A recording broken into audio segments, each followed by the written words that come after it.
এই intelligence intelligence intelligence নিয়ে আপনাদের অনেক কথা শোনেন না? ইন্টেলিজেন্স কাজ করে নর্মাল যে আউটফিট তার একটা উপরে। আমি একটু উদাহরণ দিলে হবে। আমাদের প্রত্যেকটা ডিভিশন, মানে একটা বড় বড় ক্যান্টনমেন্ট, যেমন যশোর ক্যান্টনমেন্ট, কুমিল্লা ক্যান্টনমেন্ট, এগুলো বড় বড় ক্যান্টনমেন্ট, এক একটা করে ডিভিশন থাকে। ডিভিশনে একটা করে জিওসি থাকেন। ওনার একটা ইন্টেলিজেন্স আউটফিট আছে, ওটাকে আমরা বলি ফিল্ড ইন্টেলিজেন্স ইউনিট।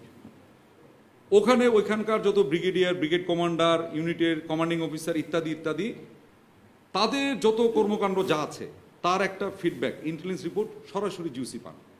ঠিক ওই ডিভিশন, ওই কুমিল্লা ক্যান্টনমেন্টে, ওই যশোর ক্যান্টনমেন্টে আরেকটা আউটফিটে কাজ করে, যেটার নাম হচ্ছে army security unit.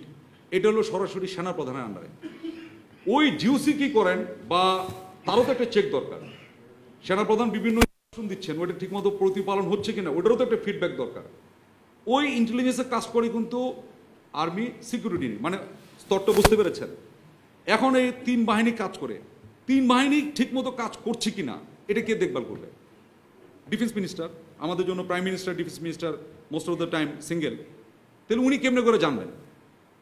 For his or her is the DGFI.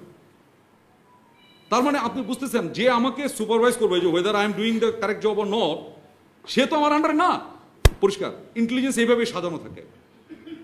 এই যে এত সচিবালয় থেকে শুরু করে অমুক তমুক, এদেরও কেউ না কেউ কোনো একটা ইন্টেলিজেন্স অর্গানাইজেশন কাজ করে। সচিবদেরও তো কাজ পর্যালোচনা করা হয়, রিপোর্ট হয় ইত্যাদি না? সে পারফর্ম করছে, সেইটা করছে, ওইটা করছে। Who does? নাম বলে দেবো?